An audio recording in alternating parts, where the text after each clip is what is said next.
Hello, thank you for joining me back in my garden.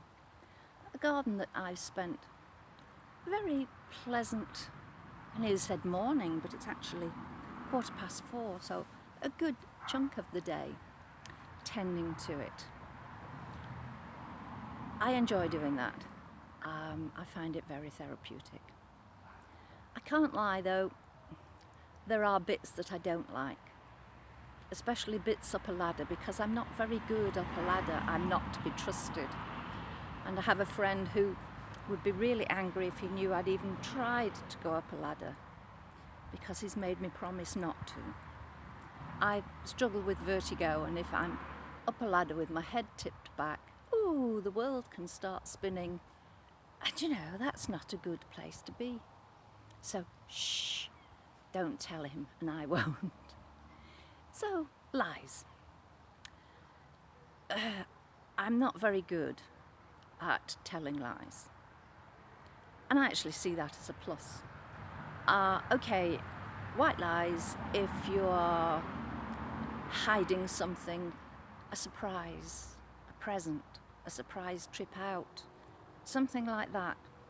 I think we should have a different word for it rather than lies. But there are those who seem to lie and lie. They're lying because they've opened their mouth, sort of thing. And I wrote a piece about this some time ago, and I've included in the blurb underneath the link through to this blog. Because research shows us that actually the more you lie, the more easy it is. Our brains actually change.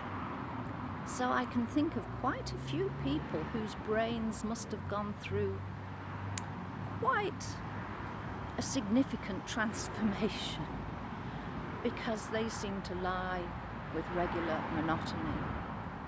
And it doesn't make any difference that they know that we can fact check these things.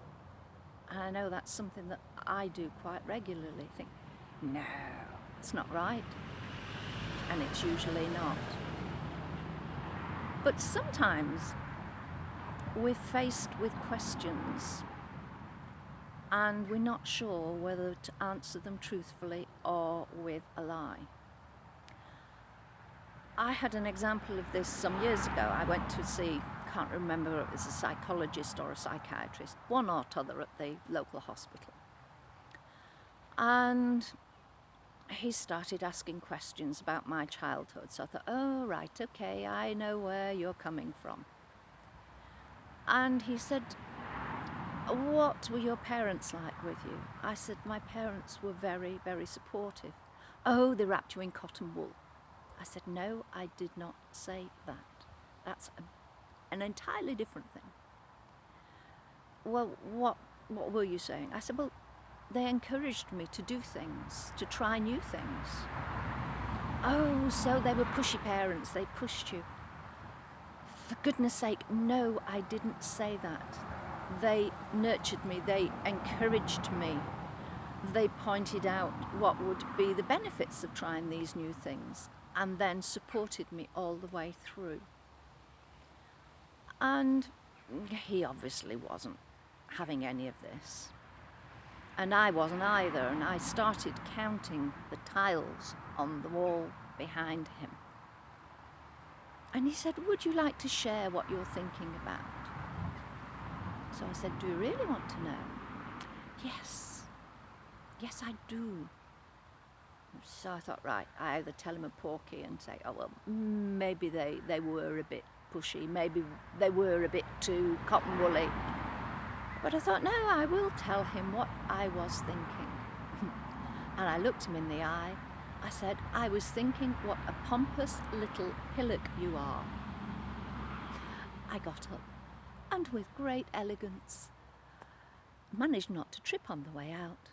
Walked out, closing the door behind me, never to return.